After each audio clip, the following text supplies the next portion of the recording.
श्री हरि। एक कहावत सुनी है मैंने, आपने भी शायद सुनी होगी। आए थे हरि भजन को ओटन लगे कपास। और ये कही जाती है इस कॉन्टेक्स्ट में कि यदि कोई व्यक्ति कुछ बड़ा महान, कुछ बड़ा ही ऊंचा करने के उद्देश्य से कहीं जाए और उस महान कार्य को करने की जगह कुछ ऐसा करने लगे जो उसका बिल्कुल विपरीत हो, जिसका कोई औचित्य ना हो, जिसकी कोई आवश्यकता भी ना हो। इस समय अर्जुन के संदर्भ में ये कहावत मुझे याद आ रही है। अपने गांडीव को उठाए प्रवृत्ते शस्त्र संपाते, इस अवस्था में ये महान धनुर्धर आया था ये ढूंढने के लिए कि धातराष्ट्रस्य दुर्बुद्धेर युद्धे प्रिय चिकीर्षवः कौन है और मया सह योद्धव्यम कौन है। पूरी डेयरिंग के साथ ये आए थे इस कुरुक्षेत्र की रणभूमि में और कुछ ही क्षणों के अंदर ये कहने लगे, न कांक्षे विजयम कृष्ण न च राज्यम सुखानि च किम नो राज्येन गोविंद किम भोगैर जीवितेन वा। अचानक से वो योद्धा, वो वीर बन गया है वैरागी। वीर रस से फड़कती हुई भुजाओं वाला वो महान धनुर्धर अब हमारी आंखों के सामने से हमें ओझल होता हुआ दिखता है और जो सामने प्रकट होता है वो एक वीतरागी, जिसे कुछ नहीं चाहिए। हमें कुछ नहीं चाहिए, हमें क्या गोविंद, ये कहता है। तो ये जो अचानक से जो पलट गई है पूरी की पूरी कहानी, इसके पीछे है क्या? इसके पीछे है अर्जुन का मन। इनके मन में जो एक और क्षत्रिय वाला भाव है, उसी के साथ साथ एक बड़ा ही करुणा से भरा हुआ व्यक्ति रहता है। बहुत अधिक करुणा है इसके मन में और इसके मन की स्थिति को ये स्वयं नहीं जानता। इसके मन को जानता है वो जो सबके मन को जानता है, यानी कि ऋषिकेश। और ऋषिकेश अब तक बिल्कुल शांत बैठे वो करते चले जा रहे थे जो अर्जुन इनसे कह रहे थे। अपनी उसी डेयरिंग के साथ जब ये कहते हैं कि मेरे रथ को दोनों सेनाओं के बीच में लेकर जरा चलो, मैं देखूं कौन कौन आए हैं, किनके साथ मैं युद्ध कर सकता हूं और कौन है ऐसे बुद्धिभ्रष्ट क्षत्रिय जो इस धातराष्ट्र दुर्योधन का साथ देने को तैयार हो गए, सब कुछ जानकर भी। पहली बार जब ये कुछ बोलते हैं ऋषिकेश श्री कृष्ण, तो बस यही कहते हैं कि देख यहाँ आए हुए, यहाँ एकत्रित हुए कुरुओं को देख। इससे पहले जब शंख बजे थे, जो पहला शंख बजा था, वो आपको याद होगा, सिंहनादम विनद्योच्चैः। ये जो सिंहनाद जैसा स्वर किया था जिस शंख ने, वो शंख इनके स्वयं के परम पूज्य दादा पितामह भीष्म का ही तो था। उस शंख को सुनकर अर्जुन को नहीं समझ में आया कि उस दुर्बुद्धि धातराष्ट्र का प्रिय चिकीर्षवः जब ये ढूंढने चले हैं तो उन प्रिय चिकीर्षु तो एक इनके अपने दादा भी हैं, हो सकते हैं वो भी वही हैं। वहां कौन खड़े होंगे इसका इन्हें बिल्कुल मानो अंदाजा ही नहीं है। इतना अबोध सा इनका मन है कि इन्हें कुछ नहीं पता। 5 गांवों को लेकर भी ये राजी थे, ये 5 पांडव। लेकिन जब वो भी मना कर दिया गया तो एक जो क्षत्रिय का जो एक स्वाभाविक उसका एक प्रवृत्ति होती है, उसके कारण ये आते हैं रणभूमि में और अपनी उसी अर्जुन वाली शैली में आते हैं, उसी क्षत्रिय वाली वीर वाली शैली में आते हैं। लेकिन जब तक इनको श्री कृष्ण नहीं कहते कि देख कुरुओं को, उससे पहले इनके मन में ऐसा लगता है कि कोई अनुमान नहीं है कि वहां जो खड़े हैं ये इनके अपने हैं। जब ये देखते हैं सर्वान बंधून अवस्थितान, बस उसी क्षण से ये बिल्कुल पलट जाते हैं। फड़कती हुई भुजाएं अब फिसलने वाले धनुष को नहीं संभाल पाती।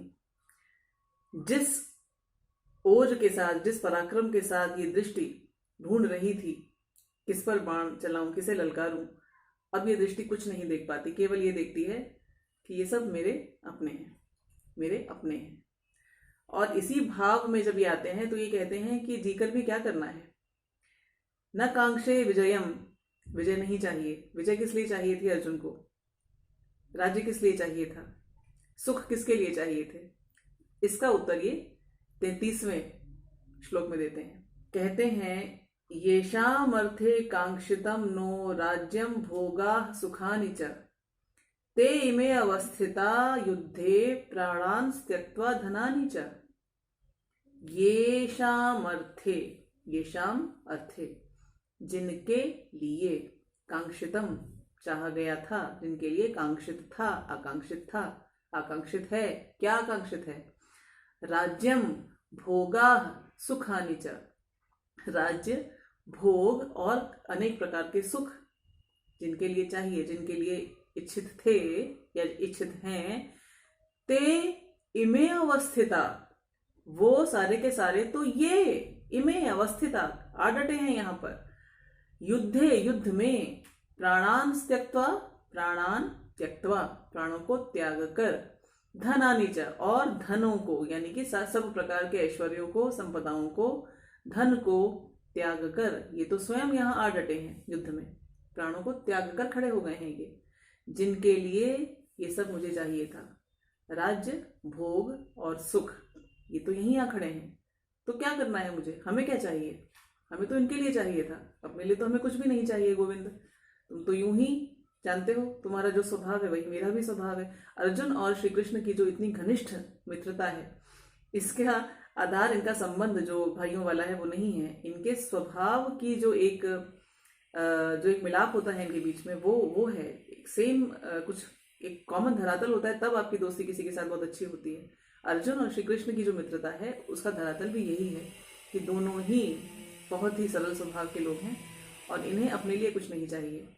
अर्जुन स्पष्ट कहते हैं जिनके लिए चाहिए ये सब कुछ, गोविंद ये तो स्वयं आके खड़े हो गए हैं प्राणों को त्याग कर।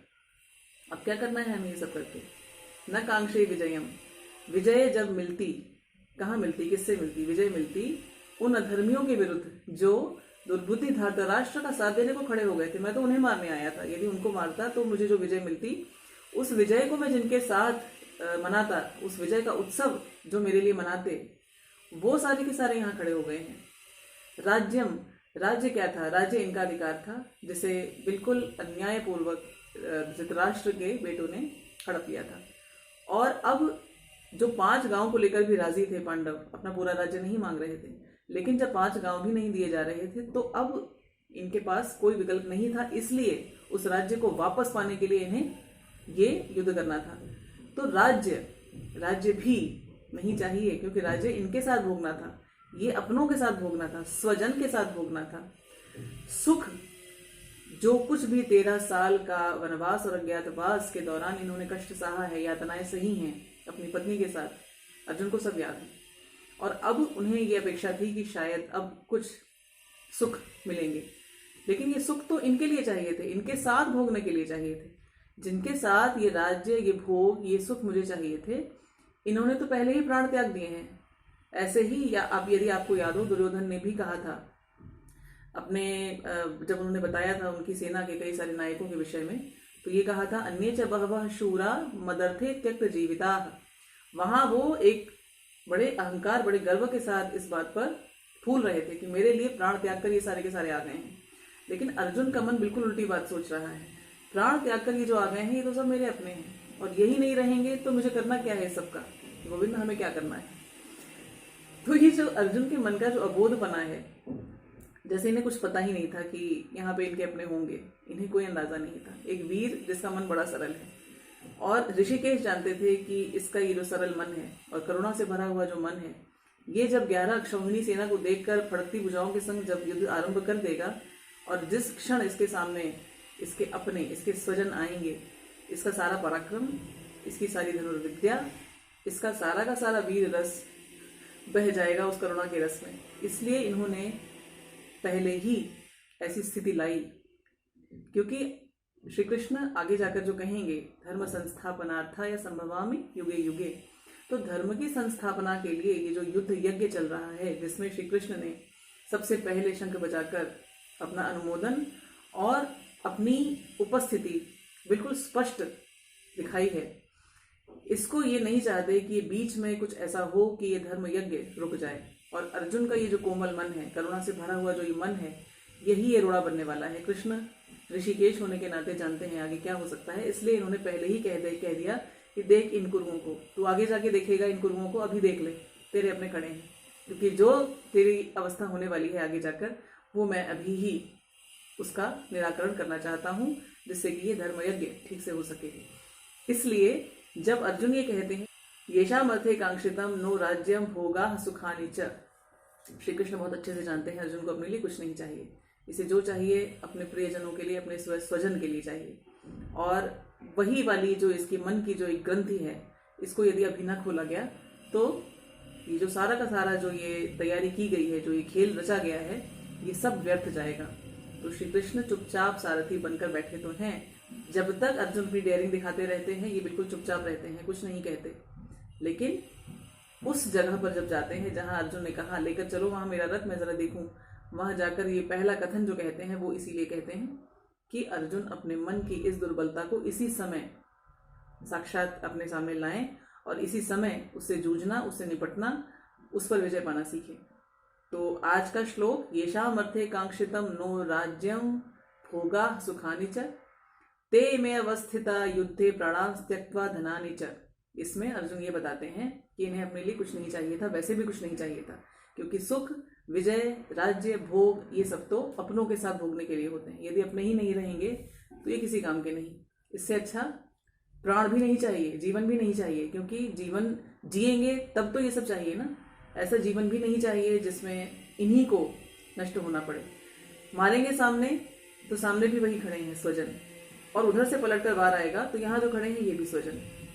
अर्जुन इस न श्रेयोनुपश्यामि, इस अकल्याणकारी कार्य को बिल्कुल नहीं करना चाहते, और इसको करना पड़े तो जीवन भी नहीं चाहिए।